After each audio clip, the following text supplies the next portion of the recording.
Après le terme de métaphysique de l'Exode, celui de métaphysique du Verbe a été employé par Alain de Libera et Émilie Zumbrunn pour caractériser l'œuvre de Maître Eckhart. Cette métaphysique du Verbe, qui constitue le point d'aboutissement de toute l'expérience philosophique et religieuse d'Eckhart, est en même temps la plus éminente. Elle marque également l'originalité de ce grand lecteur de Jean qu'a été Eckhart. Mais suffit-elle pour rendre compte de l'apport de son commentaire sur l'évangile de Jean? Force est de reconnaître qu'avec la filiation divine, le thuringien va encore plus loin dans l'approfondissement en exhortant à devenir fils dans le Fils. C'est toute sa christologie, et on rejoint Nicolas de Cuse, sa théologie trinitaire et son anthropologie qui sont alors impliquées. On a là véritablement une ligne de fond, tant dans son œuvre latine et en particulier dans son commentaire de Jean, où il dit que celui qui veut trouver Dieu doit être fils de Dieu, numéro 115, que dans son œuvre allemande, où la thématique de la filiation divine est l'axe de sa prédication, et depuis l'identification du cycle sur la naissance de Dieu dans l'âme par Georg Stern, ce centre de gravité de l'œuvre Descartes s'est clairement manifesté. Ce n'est pas là un hasard, dans la mesure où Eckhart explique que la partie morale de son commentaire de Jean, comme l'a souligné Jean-Claude Lagarrigue, qui a traduit en français le commentaire de l'évangile de Jean, est matière à sermon. D'un volet à l'autre de son œuvre, on trouve la même thématique, et ce, dès son sermon pascal, de manière plus ou moins complexe, en fonction du public auquel il s'adresse. Sur ce plan, on peut noter que Eckhart est très joannique. Il reprend et réinterprète l'apport des pères, qui étaient également de grands lecteurs du quatrième évangile. Dans son commentaire, et plus précisément dans le commentaire des versets 13 et 14 du premier chapitre de l'évangile de Jean, Eckhart dit d'entrée de jeu que le fruit principal de l'incarnation est que l'homme devienne et soit fils de Dieu, né et engendré par Dieu le Père, ce qui est aux antipodes du cours Deus Homo d'Anselme, ce qui ouvre vers la divinisation, caractéristique de la tradition orientale. Il précise ensuite ce qu'implique ce motif de l'incarnation, tant du côté de Dieu, quant aux modalités de l'incarnation, que du côté de l'homme, à qui il revient d'être humble, pauvre, noble et juste pour accepter ce don. En effet, la grâce de l'incarnation, dont il est dit « le Verbe s'est fait chair » Jean 1,14, est en vue de la grâce de l'inhabitation, dont il est dit « il a habité parmi nous » et réciproquement. Je reprends ici le numéro 177 du commentaire de Jean. C'est toute sa théologie de la filiation qu'il développe dans son commentaire de Jean et qui donne à son œuvre son unité, comme il le fait ressortir en ces termes dans le sermon 38. Pourquoi Dieu s'est-il fait homme, ce qui fut le plus sublime? Je dirais pour que Dieu naisse dans l'âme et que l'âme naisse en Dieu. C'est pour cela que toute l'écriture est écrite, c'est pour cela que Dieu a créé le monde et toute la nature angélique, afin que Dieu naisse dans l'âme et que l'âme naisse en Dieu.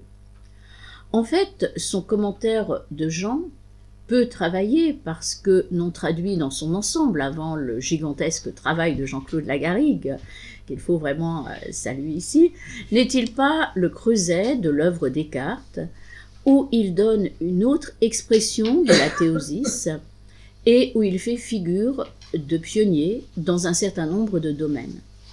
Nous allons essayer de le déterminer avec le rôle qui joue la thématique de la filiation divine. Pour ce faire, nous partirons tout d'abord du commentaire qu'il fait des versets 13 et 14 du premier chapitre de l'Évangile de Jean, où il développe sa théologie de la filiation et où il propose en quelque sorte les gammes de sa réflexion sur la question. Force est de noter le parallélisme entre son cycle sur la naissance de Dieu dans l'âme, que sont les sermons 101 et 104, et ce passage du commentaire de Jean. Compte tenu du temps qu'il a fallu pour rédiger le commentaire de Jean, on ne sait pas si les deux textes sont concomitants. Certainement pas. En tout cas, dans le sermon 101, Eckhart en vient à une remarquable maîtrise. Il donne son programme en articulant sa réflexion sur la naissance de Dieu dans l'âme autour de 3 points: le lieu de la naissance, l'attitude à adopter et les fruits à en retirer. De manière pédagogique, dans sa prédication, il commence par envisager le lieu de la naissance, qui est un lieu sans lieu, alors que dans son commentaire de Jean, il va directement à l'essentiel, au 3e point, aux fruits, pour considérer ensuite l'attitude à adopter et en revenir ensuite aux fruits, c'est-à-dire à la filiation divine. En revanche, il ne parle pas du lieu de la naissance, parce que pour ses lecteurs, cela va de soi. Ainsi écrit-il dans son commentaire: le premier fruit de l'incarnation du Christ, Fils de Dieu, est que l'homme soit par grâce d'adoption, ce que lui-même est par nature. Selon ce qui est dit ici, il leur a donné pouvoir de devenir enfants de Dieu. Sans le dire explicitement, le Thuringien reprend les questions à Thalassios de Maxime le Confesseur afin de présenter le motif de l'incarnation, qui n'est autre que la divinisation. En s'appuyant sur les pères, Eckhart donne une interprétation optimiste du motif de l'incarnation, et justement à l'encontre d'Anselme de Canterbury. En même temps, il relie Maxime le Confesseur à la lumière de Thomas d'Aquin pour distinguer clairement la filiation adoptive donnée aux êtres humains de la formation divine réservée au seul Fils. Ensuite, il va préciser l'attitude à adopter pour que la filiation divine se réalise. Cette attitude n'est autre que l'accueil, ce qu'il appelle le pâtir Dieu, Gottleiden. Mais Eckhart n'en reste pas là. Il explique, en reprenant Aristote, que la puissance passive ou réceptive reçoit tout son être de l'objet et de lui seul. Et il précise: quand en effet l'homme, comme on a dit, reçoit tout son être par tout lui-même de Dieu seul en tant qu'objet, pour lui être signifie non pas être pour lui-même, mais être pour Dieu. Pour Dieu, dis-je, en tant que principe, qui donne l'être, et pour Dieu en tant que fin pour qui il est et pour qui il vit.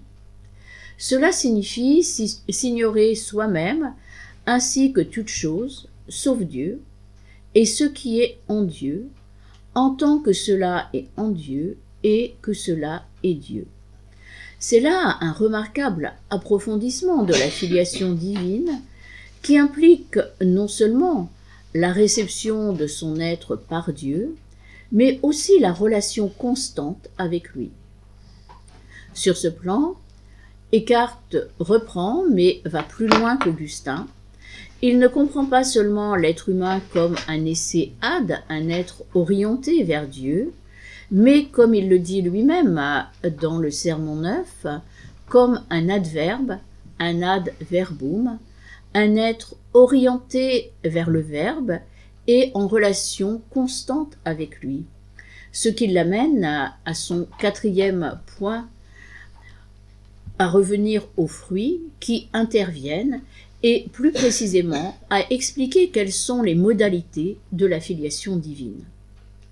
Ainsi commente-t-il: mais à tous ceux qui l'ont reçu, c'est-à-dire qui sont dépourvus de toute forme engendrée et imprimée en eux par la créature, Il a donné pouvoir de devenir fils de Dieu à ceux qui croient en son nom, c'est-à-dire en sa connaissance, car le nom se dit à partir de la connaissance, c'est le numéro 110.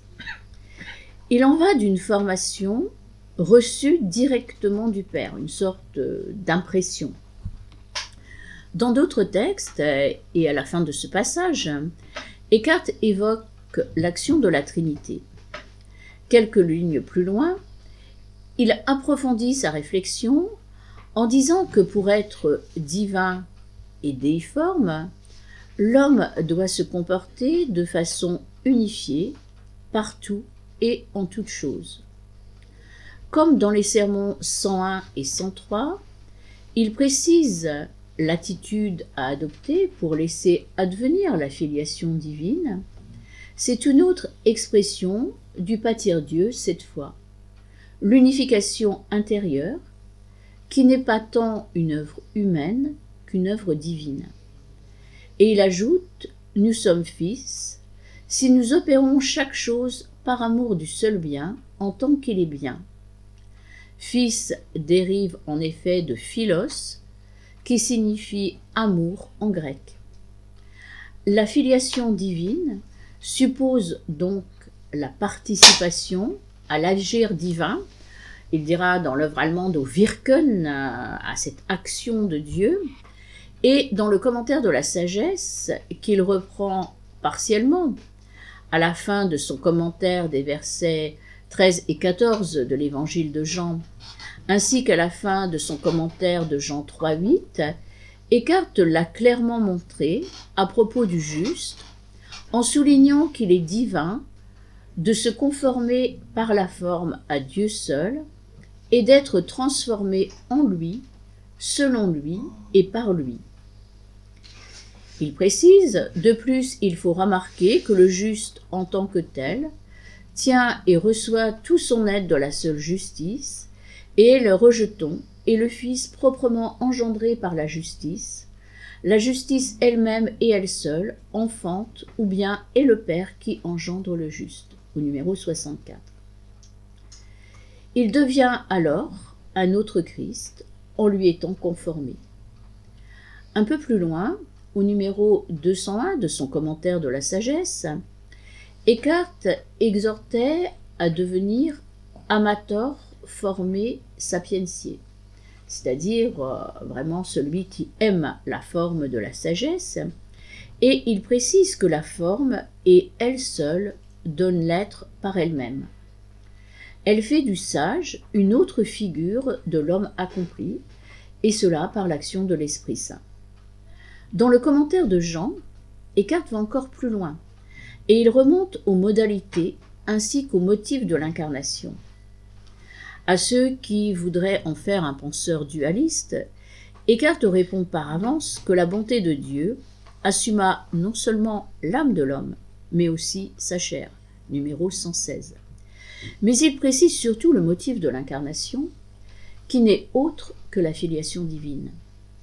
Ainsi, écrit-il, le premier fruit de l'incarnation du Verbe, qui est le Fils de Dieu par nature, est que nous soyons fils de Dieu par adoption.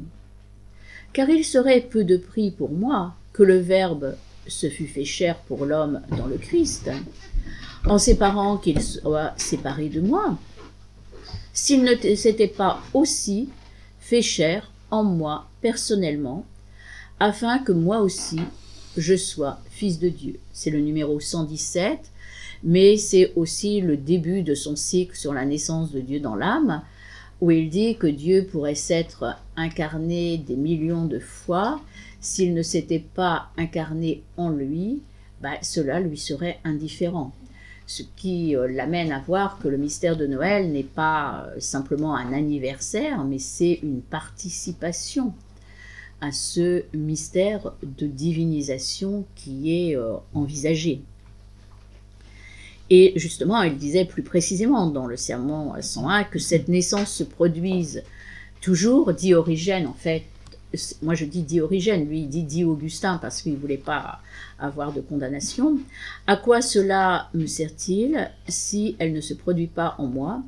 Qu'elles se produisent en moi, c'est cela qui m'importe. De l'œuvre latine à l'œuvre allemande, il y a une différence de vocabulaire, mais en fait, la réalité sous-jacente est la même, c'est la filiation divine qui est en jeu, non pas comme une réalité lointaine, ni comme un événement du passé qui ne le concernerait pas, mais au contraire comme un événement qui le concerne au premier chef et qui touche tout autant son lecteur, d'où l'actualité de son propos. Mais Eckhart est un bon théologien. Il ne va pas dire que la filiation divine est la même chose pour le Fils et pour nous. Il va distinguer clairement la filiation par nature, qui est celle du Fils unique, de la nôtre, qui relève de l'adoption. Il précise ensuite que le Christ est premier engendré et que nous sommes engendrés fils de Dieu par adoption, donc pas par nature. Il n'y a chez lui aucune espèce de panthéisme. En revanche, il met l'accent sur la dimension dynamique de la filiation divine. Il va même jusqu'à parler d'engendrement, et il s'en explique ensuite en disant « Il ne faut pas imaginer faussement qu'autre soit le Fils, ou image avec un grand I, par quoi le Christ est Fils de Dieu, et autre est le Fils, ou l'image avec un petit i, par quoi l'homme juste et déiforme est Fils de Dieu. » L'apôtre dit en effet « Nous sommes transformés en la même image ». Cela est étonnant dans la mesure où l'être humain est créé à l'image de Dieu, Genèse 1,26, alors que l'image parfaite du Père, c'est le Fils, Colossiens 1,15.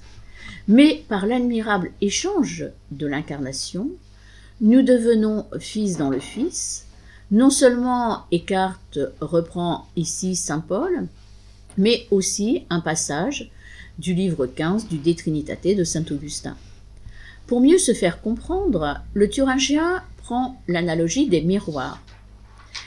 Il dit, si nombreux que soient les miroirs placés devant le visage ou la face de l'homme, ils sont tous informés par la même face qui est numériquement identique. C'est aussi comme cela que chaque juste et que tous les justes sont justes par la même justice complètement et absolument, qu'ils sont formés, informés et transformés en cette même justice. C'est le numéro 118. Ainsi met-il en évidence l'universalité de la justice qui peut former, informer et transformer une multitude de personnes. À la différence d'Augustin qui mettait l'accent sur la conversion, qui permettait de passer de la deformis forma à la forma formosa, Eckhart met au contraire en évidence, comme dans le commentaire de la sagesse, la puissance informante de la justice. En d'autres termes, tout est grâce. Dans le De Filiatione Dei, Nicolas de Cuse reprend la métaphore écartienne et l'applique cette fois non plus à la justice, mais à la vérité, en expliquant que quand quelque miroir intellectuel vivant a été apporté vers le premier et droit miroir de la vérité, dans lequel toutes choses resplendissent véritablement ainsi qu'elles sont, alors ce miroir de la vérité se transvase avec tout ce qui est reçu par les autres miroirs dans le miroir intellectuel vivant. Un tel miroir intellectuel reçoit en lui ce rayonnement spéculaire du mémoire de la vérité, lequel possède en lui la vérité de tous les miroirs. Il ajoute le fait que le premier miroir se transvase dans les autres, un peu comme les montres molles de Salvador Dali, pourrait-on dire, qui se transvasent l'une dans l'autre. Il distingue aussi les miroirs, les uns se situant du côté de l'éternité, sont les personnes de la Trinité, alors que les autres, qui sont intellectuels ou sensibles, qui peuvent accepter ou non ce don qui leur est fait, se situent du côté des créatures. Pour Eckhart, la perspective est différente, parce qu'il en allait ou non d'une participation à l'agir divin, au fameux Wirken que l'on a déjà vu. Le Thuringien, qui se situe dans l'éternité, comme le disait Jean Touler, envisage davantage l'immédiateté de la filiation divine, ce qui l'amène à dire qu'il ne faut pas imaginer faussement qu'autre soit le Fils ou image par quoi le Christ est Fils de Dieu, et autre le Fils ou l'image par quoi l'homme juste et déiforme est Fils de Dieu. L'apôtre dit en effet, précise-t-il, nous sommes transformés en la même image, de même que nous sommes tous sanctifiés par le même Esprit Saint survenant en nous, de même par le même Fils de Dieu, nous sommes tous justes et déiformes, nous en qui habite le Verbe fait chair dans le Christ, qui nous conforme à lui par la grâce, et en vertu de qui nous sommes nommés et sommes vraiment fils de Dieu. Eckhart va très loin dans sa compréhension de la filiation divine, qui suppose la configuration au Fils par la grâce.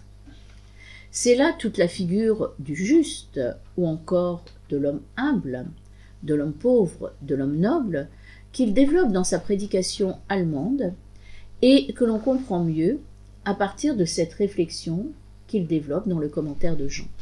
Donc vraiment, le commentaire de Jean est un trésor à redécouvrir parce que c'est un peu le point focal de son œuvre et c'est un peu les clés de sa réflexion que l'on trouve. Il s'en explique en ces termes au numéro 123 de ce commentaire.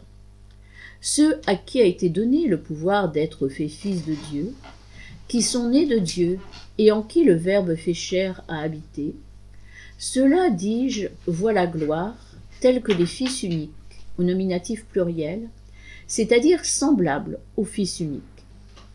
C'est cela, à savoir, cette similitude. C'est là tout l'admirable échange de la divinité et de l'humanité qui amène à l'inhabitation trinitaire. Eckhart, qui connaît parfaitement ces gammes théologiques, n'en vient pas à assimiler la divinisation à la filiation divine par nature. Il envisage au contraire le passage de l'image à la ressemblance et insiste sur la gloire, celle de l'unique engendré, du Fils unique engendré du Père, comme il le dit dans le Sermon 22.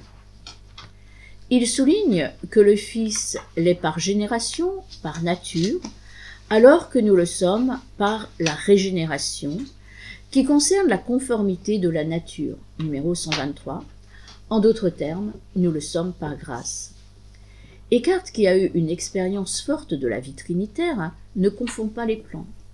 Il n'en affirme pas moins le sens de la filiation adoptive, qui donne par grâce d'être fils dans le Fils, et par conséquent d'être introduit à la vie trinitaire.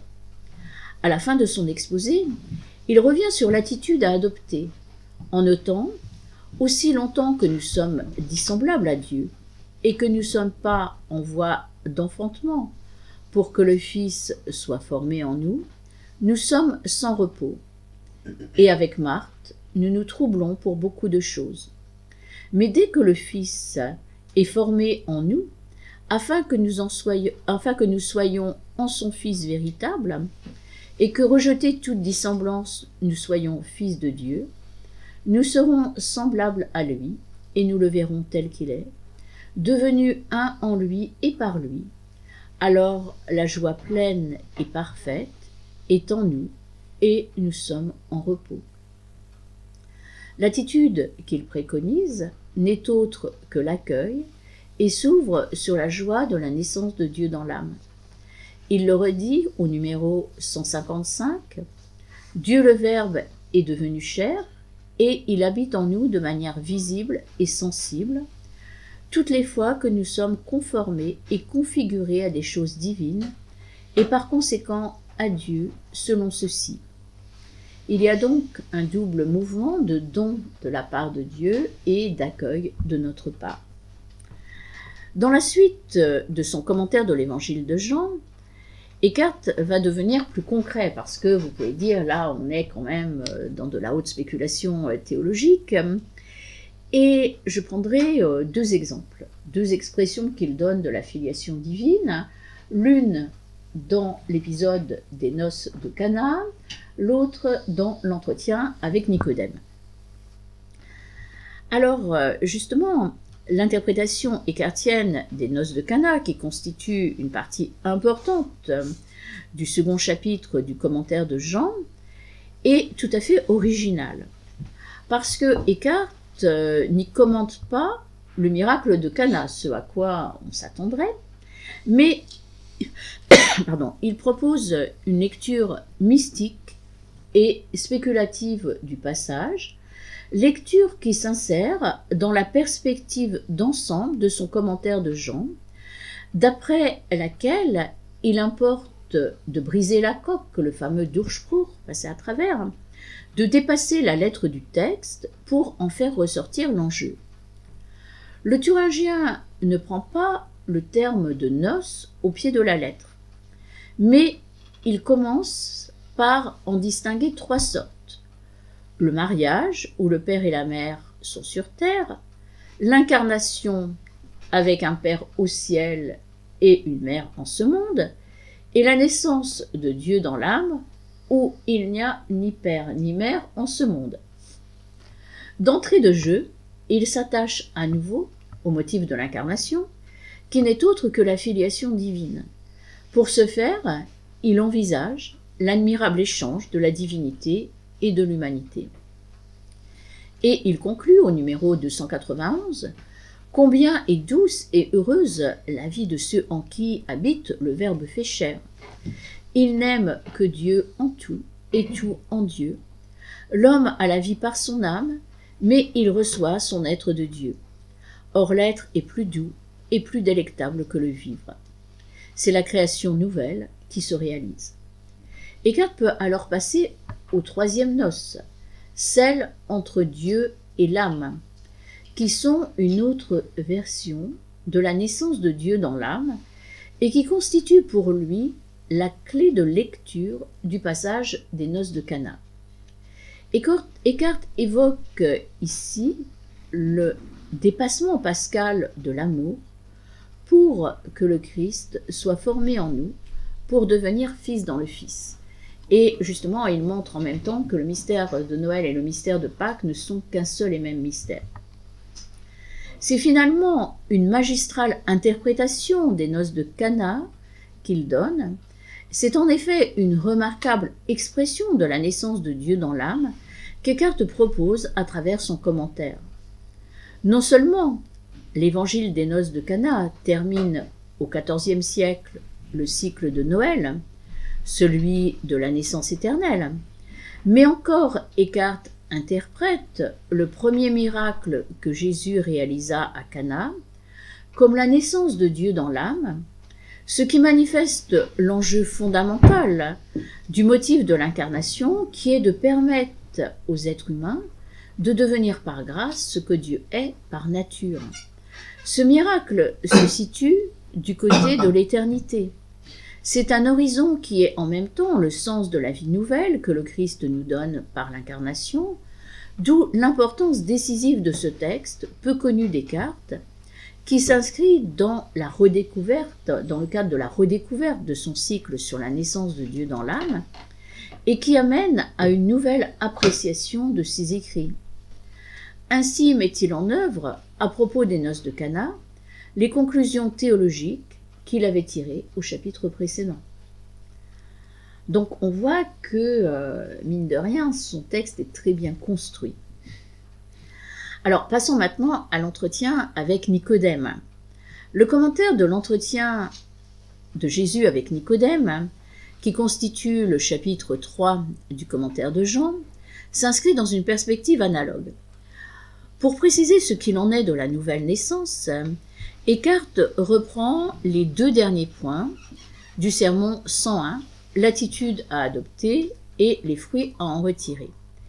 Et il dit au numéro 317, « Il nous enseigne comment doit être celui qui veut venir à Dieu, ou plutôt comment doit devenir celui qui vient à Dieu. Comme on l'a déjà dit, il y a un changement de paradigme entre ce commentaire de Jean pour Eckhart et pour Augustin. Et là, il faudrait préciser justement ce qu'il a emprunté à Augustin et comment il réinterprète. Ce n'est plus tant la conversion que la transformation par l'agir divin qui est fondamentale pour le thuringien. Il n'en demeure pas moins qu'Eckhart reprend l'acquis d'Augustin, qui avait vraiment proposé un très beau commentaire de l'entretien avec Nicodème, en particulier son schème autour de format. Mais il va plus loin en le relisant à partir d'Aristote, dans la mesure où il s'intéresse au don de la forma dans la création et par l'incarnation, et à partir de là, il montre à quel point, par la connaissance et l'amour, il a un rôle constitutif et constamment renouvelé. Ainsi écrit-il au numéro 338, « La forme seule a trait à la seule essence. Elle donne l'être, elle est le pourquoi, la fin, le principe et le repos de toute l'œuvre divine. Elle n'a trait à rien à l'extérieur. La forme, c'est-à-dire à Dieu qui est sa matière, la forme de tout. Tout être dérive de la forme ou est forme. Ce n'est qu'en elle et pour elle que la chose a un être, elle est le principe formel de l'être, de la connaissance, de l'amour et du travail. » Bon, il faut s'arrêter pour voir ce qu'il entend par format. C'est vraiment l'identité comme telle qui intervient. Cependant, la forme ne suffit pas. L'agir lui est intrinsèquement lié, à la fois en Dieu et en l'homme. En effet, il est clair, souligne Eckhart, que de même que Dieu, en tant qu'esprit, opère tout de lui-même, pour lui-même et en lui-même, et par lui-même, de même l'homme spirituel, né de l'esprit en tant que tel, c'est-à-dire en tant que juste, opère vertueusement de lui-même, car il opère par la justice qui est une avec le juste, et par lui-même comme formellement juste, et pour lui-même, car il opère pour la justice qui est une avec lui. Pour lui, opérer, c'est être, c'est vivre. En opérant, il est engendré, né et vit pour Dieu. Il coopère à l'agir du divin, du fait qu'il est un avec Dieu. Toutefois, ce n'est pas là un état, mais une attitude, sans cesse à reprendre, comme le souligne Eckhart après Origène. Heureux est celui qui est toujours né de Dieu. Je ne dirais pas que le juste n'est né qu'une seule fois de Dieu, mais qu'il naît toujours de Dieu dans chaque œuvre de vertu. C'est le numéro 341. Si la filiation divine est rendue possible par l'incarnation, elle est aussi constamment donnée, car, comme le souligne Eckhart, dans la divinité, le Fils est toujours né, et il naît toujours, et elle est constamment accueillie par l'homme juste, noble. C'est toute la Trinité qui est à l'œuvre. On s'attendrait à ce qu'il propose, alors, un long commentaire de Jean 14, 23. Or, il ne commente pas ce passage, ce qui est étonnant. Jean de Vrind nous le dira peut-être. Il est vrai qu'il en a donné différents commentaires dans son ouvrage, mais là, c'est un point d'interrogation. Finalement, c'est une magistrale réflexion sur la filiation divine qu'Eckhart développe dans son commentaire de Jean. Il dépasse les cadres d'une métaphysique du Verbe, dont on était parti, pour proposer une véritable théologie mystique pour l'Occident.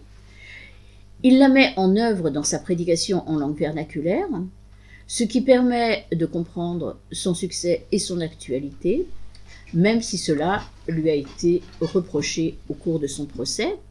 Et on peut dire que, véritablement, l'épine dorsale de sa prédication se trouve dans son œuvre latine, et plus précisément dans son commentaire de Jean, qu'il importe de redécouvrir, qui est, vous l'avez vu, avec certaines formulations difficiles, qui reprend la philosophie antique, qui la réinterprète, mais qui est vraiment une mine où on peut puiser un certain nombre d'intuition fondamentale Descartes, et en particulier toute sa pensée sur la filiation divine.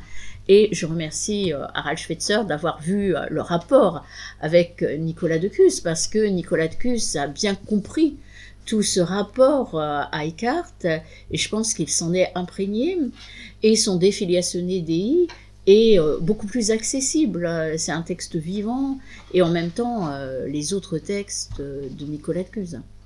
Je vous remercie.